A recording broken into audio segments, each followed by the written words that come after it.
सोलापुर में मंत्री जयकुमार गोरे की अहम प्रेस कॉन्फ्रेंस हुई। इसमें 1019 करोड़ की योजनाओं को मंजूरी दी गई। खेल और स्वास्थ्य विभाग पर गंभीर शिकायतें की गई। अवैध रेत खनन पर सख्त रुख अपनाने की बात कही।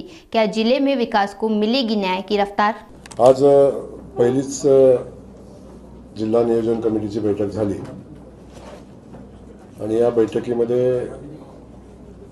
जिल्ह्याच्या आराखड्यासंदर्भात चर्चा झाली, विकास कामांच्या बाबतीत चर्चा झाली, काही प्रश्न आहेत त्या संदर्भात चर्चा झाली।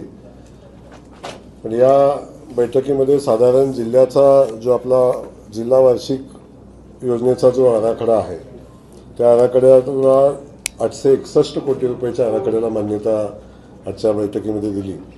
अनुसूचित जाती उपाययोजनेचा विषय आहे, त्याचा आराखडा साधारण 152 कोटी रुपयाचा त्यालाही मान्यता दिली आणि आदिवासी क्षेत्राबाहेरील उपाययोजना आहेत त्याला 5.44 कोटी रुपयाचा आराखडा आहे त्यालाही मान्यता दिली। एकूण आराखडा 1019 कोटी रुपयाचा आराखडा याला आज जिल्हा नियोजन समितीच्या बैठकीमध्ये मान्यता देण्यात आली आणि या मान्यता देत असताना जिल्ह्याच्या सर्वांगीण विकासासंदर्भात अनेक लोकप्रतिनिधींनी आपले विषय मांडले, त्याची सारासार चर्चा झाली।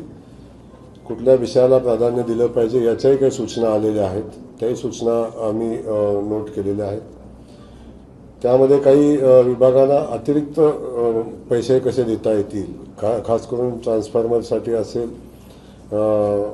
जास्तीच्या पैशाची तरतूद कशी करता येईल याही संदर्भात चर्चा झाली आणि या सगळ्याचा आराखडा ॲक्च्युली या आराखड्याला मान्यता मिळाल्यानंतर आपल्याला याचं नियोजन करता येईल, ते नियोजन आम्ही करू आणि या जिल्ह्याच्या सगळ्याच प्रश्नासंदर्भातली लोकप्रतिनिधींची भूमिका समजून घेऊन जिल्ह्याचं प्लॅनिंग वर्षभराचं आम्ही करतोय। पाठीमागच्या वर्षीचा आराखडा जो आहे तो या आराखड्याच्या अंमलबजावणीचा विषय होता, त्याची अंमलबजावणी मला वाटतं खूप चांगलं काम जिल्हा प्रशासनाच्या वतीनं झालेलं दिसतंय। 83% खर्च आलेल्या निधीतून झालेला आहे।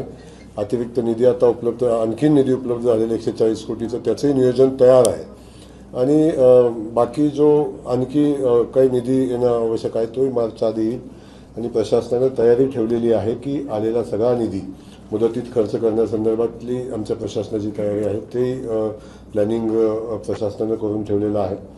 यामध्ये काही विभाग आहेत, काही अधिकारी आहेत, आपण सगळेजण तिथे होता ते आपण बघितलं की त्यांचं कामाच्या संदर्भात खूप कंप्लेंट्स आहेत, त्याही विषयात संदर्भात आम्ही गंभीर दखल घेतलेली आहे आणि त्या विभागाच्या संदर्भात खास करून क्रीडा खात्याचा विषय होता, त्या संदर्भातल्या कंप्लेंट्स आपण बघितलेल्या आहेत आणि खास करून आरोग्य खात्याच्या कंप्लेंट्स आहेत ज्याच्यामध्ये काही गंभीर गोष्टी आहेत की प्लॅनिंग कमिटीनं मान्यता न दिलेल्या कामांना मंजुऱ्या देणं हा तसा सिरियस विषय आहे। हाही विषय आम्ही सिरियस घेतलेला आहे, त्या संदर्भात माहिती घेऊन कलेक्टर महोदयांना तशा आपल्या सूचनाही आम्ही दिलेल्या आहेत की याची तातडीने माहिती घेऊन जर चुकीचं झालं असेल तर त्याच्यावर 100% कारवाई आपण करू आणि हे सगळं होत असताना वाळूच्या बाबतीतला जो विषय आहे तो काही लोकप्रतिनिधींनी मांडला आणि माझी ठाम भूमिका आहे की कुठल्याही परिस्थितीमध्ये बेकायदेशीर वाळूच्या संदर्भातली भूमिका सहन केली जाणार नाही। संबंधित अधिकाऱ्यांच्या संमतीशिवाय हा वाळू उपसा होत नाही। स्थानिक प्रशासन सोबत असल्याशिवाय, स्थानिक यंत्रणा सोबत असल्याशिवाय हे वाळू उपसा होत नाही। त्यामुळे हे प्रकरण खूप गंभीर आहेत आणि या संदर्भात तातडीनं कारवाई केली पाहिजे अशी माझी भूमिका आणि काही लोकप्रतिनिधींची आमच्या भूमिका आहे, ती भूमिका आम्ही मांडलेली आहे आणि जर याच्यामध्ये कुणीही कारवाई करायला टाळाटाळ केली तर मी या जिल्ह्याचा पालकमंत्री म्हणून कुठल्याही परिस्थितीत ते सहन करणार नाही आणि त्यांच्यावर कारवाई केली जाईल याच्याबद्दल निश्चिंत आपण सगळ्यांनी राहावं।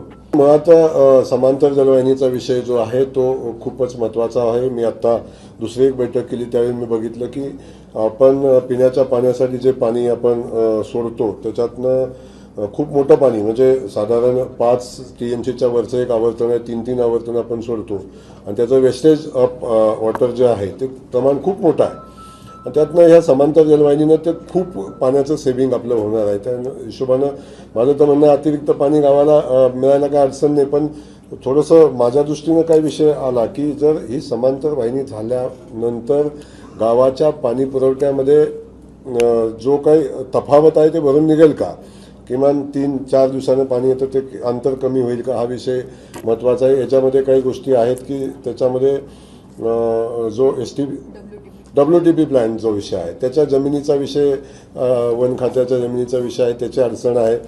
त्यामुळे तो प्लॅन्ट बसवेपर्यंत याच्यामध्ये सुधारणा होणं तसं पॉसिबल नाही असं प्रशासनाचं म्हणणं आहे. पण वास्तविक तो विषय तातडीने मार्गी निघण्याची आवश्यकता आहे. मी स्वतः प्रशासकीय पातळीवर याचा फॉलोअप घेईन आणि नियोजन खात्याकडे ती फाईल पेंडिंग आहे याची माहिती कलेक्टर महोदयांनी दिलेली आहे. तोही विषय आपण मार्गी लावू. अगदी लास्ट मार्गी तिकडूनच लावू आपण. नाही लागला तर मी आयुक्त महोदयांना सांगितलं की 9.5 कोटीसाठी एवढी मोठी योजना आपण थांबवून चालणार नाही, किंवा त्याचा इफेक्ट यायला पाहिजे, तो येत नसेल तर आपण त्याही संदर्भात विचार करू, असाही विषय आहे. त्यामुळं जो पाण्यातला 3-4 दिवसाचा जो विषय आहे तो कमीत कमी कसा करता येईल या संदर्भात चर्चा तर झाली. आता वाढीव मागणी करूनच आपण प्रस्ताव दिलेला आहे. मागची मागणी जी आहे वाढीव मिळून 858 कोटी रुपयाचा मागचा जो विषय आराखडा होता त्यात आपण जवळजवळ 200 कोटीची वाढ मला वाटते केलेली आहे आपण. आणि तो आराखडा साधारण माझ्या 1000 कोटीच्या पुढं 1020 कोटीचा आराखडा आहे. 200 कोटीच्या आसपासची आपण वाढीव मागणी केलेली आहे. आपण बघितलं असेल की त्यांच्यावर तातडीनं कडक कारवाई झालेली आहे. कलेक्टर महोदयांना ज्या ज्या वाळू तस्कर आहेत आणि त्या तस्करांच्यावर कारवाईचा अहवाल आपण मागितलेला आहे.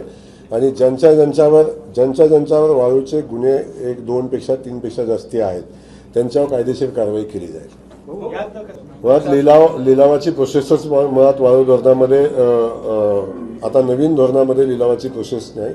वाळू काढून देणं, वाळू नदीतनं काढून ते देणं हा विषय आहे. त्या विषयात मला माहिती नाही काय प्रगती आहे. मी थोडं माहिती घेईन. मी माहिती घेईन. आणि आज वाळूचं नवीन धोरण येते. आता धोरण किती तयार झाली तरी त्या धोरणावर यांच्याकडे सगळ्या तस्करांच्याकडे तोड आहे. सगळ्यात तोड आहे त्यांच्याकडे, अगोदर तयार झालेले. पण शेवटी मला एक माहिती आहे, प्रशासनानं जर ठरवलं वाळू तस्करी होऊ द्यायची नाही तर होऊ शकत नाही. ज्या ठिकाणी वाळू तस्करी होते त्या ठिकाणी प्रशासन सामील आहे याचा क्लिअर अर्थ आहे. त्यामुळं आता इथून पुढे ते चालणार नाही. आणि आपण योग्य वेळी, आपण आज सगळ्या गोष्टी न सांगता योग्य वेळी तुमच्या लक्षात येईल. WTP प्लॅन बसल्यानंतर शेवटी पाणी काय नदीतनं धरणातनं उचलून डायरेक्ट शहराला नाही देऊ शकत आपण. पहिला प्लॅन ज्या कॅपॅसिटीचा आहे त्या कॅपॅसिटीनंच त्याचं काम चालेल. पण आता जेव्हा नवीन प्लॅन बसवेल तेव्हा नक्की त्याच्यात फरक पडेल त्यामध्ये. त्यामुळे तो प्लॅन लवकरात लवकर कसा बसेल यासाठी आपण प्रयत्न करू.